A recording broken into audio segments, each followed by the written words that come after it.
Now at 11, an investigation unfolding after shots ring out near the White House, leaving one man dead. Everyone to the press briefing room right now! Plus, back in Portland, a woman fighting for her life and a man in custody after an attack near City Fair. An incredibly challenging time because of the stretch on resources. And Americans traveling for Memorial Day weekend amid a global energy shortage. I've got family in Texas and Georgia, and they're outraged to see gas prices at $4. This as federal leaders call for an end to the war in Iran.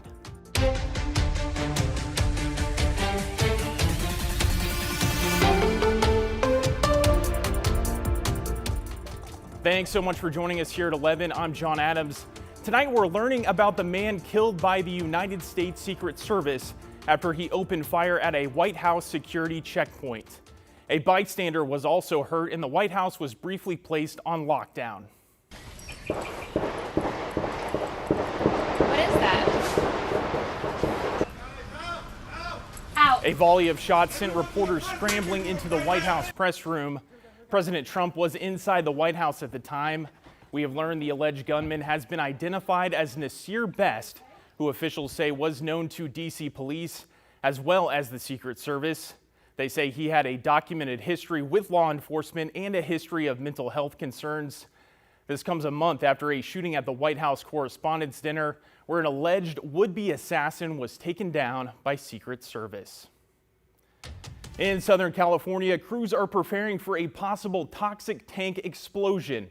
Officials say the internal temperature of the volatile chemical tank rose overnight despite crews trying to cool it down. About 40,000 people now in a mandatory evacuation area. The problem, the tank has no access and no shutoff valves right now. Crews are looking at a few scenarios. Either that tank fails and leaks those chemicals, or it has the possibility to explode.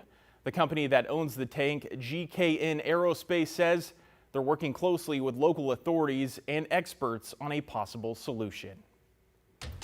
Well, back in our area, a 64-year-old man is facing attempted murder charges after police say he brutally attacked a woman in Old Town Friday night.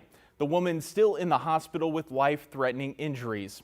According to Portland police, the situation was made more difficult due to a busy night for officers. Portland police were called just after 6 Friday evening to reports of an injured woman on the sidewalk along Northwest Nadeau Parkway in Old Town. Investigators believe the woman was attacked with some kind of blunt object, leaving her with life-threatening injuries. Sergeant Kevin Allen says medics arrived quickly to begin treatment. So they were able to get here before the police, and they were able to start the process of treating the patient who was clearly severely injured. According to Allen, the incident happened during a busy night for officers, with many assigned to City Fair and its fireworks show, while others were tied up with another tactical incident happening in East Portland. It took roughly 10 minutes for officers to arrive on scene. Because it was already a busy night, we just didn't have anybody available. Everyone's tied up on calls. And so that is always a concern. Due to the severity of the case, detectives from the Major Crimes Unit were called in to help. So they brought in some detectives who were off duty at the time, but they came in order to do the investigation and assist. Investigators eventually tracked the suspect to a nearby apartment where CERT officers took 64-year-old Roberto Velasquez into custody. Velasquez is facing attempted murder charges. Because of the seriousness of the assault, the appropriate charge was attempted murder. Police are still asking any witnesses to contact investigators if they have not already spoken with officers. In East Portland, officers arrested a man for domestic violence after he fired multiple shots inside a home. This all started just before 9 last night at a home off Southeast 88th and Ankeny. A police helicopter reported seeing a disturbance outside the home, then a man jumping into the bed of a moving truck and trying to break into the cab. Officers found and arrested 48-year-old Ramon Martinez Diaz. The driver of the truck was the victim of the original shooting call. They were not hurt. The Multnomah County Sheriff's Office says U.S. Marshals and local detectives arrested the suspect in a 2022 killing. 44-year-old Marco Herrera was arrested yesterday at a Portland home. It's after Jeremy Gertner's body was found in the Columbia River Slough in early April 2022 with a gunshot wound. Herrera is due in court this coming week. And an unfortunate outcome after a bear cub was spotted in a tree on private property in Canby.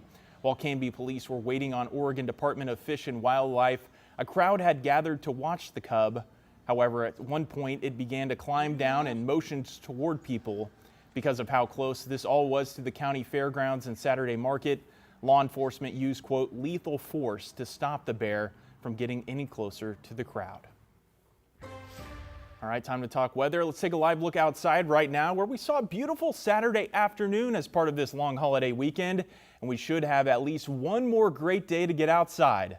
Meteorologist Joe Ranieri joining us now with those details. Hey, Joe. Hey there, John. We're looking at fantastic conditions for tomorrow. In fact, we're going to be jumping up our temperatures another 10 degrees going into tomorrow afternoon. Enjoy it because I am tracking some changes ahead of Monday on Memorial Day.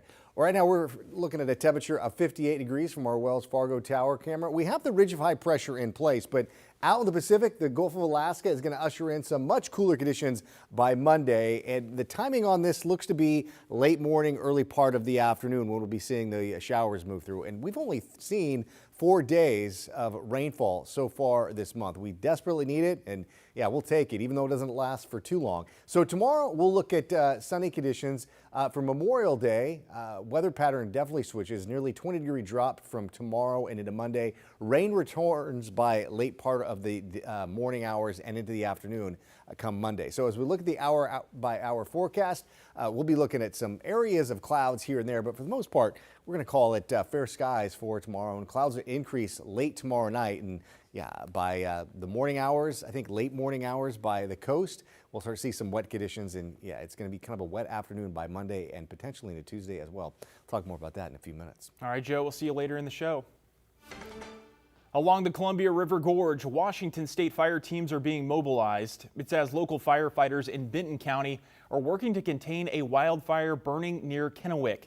The Country Meadows fire sparked at around 1:30 this afternoon and has grown past 1,500 acres.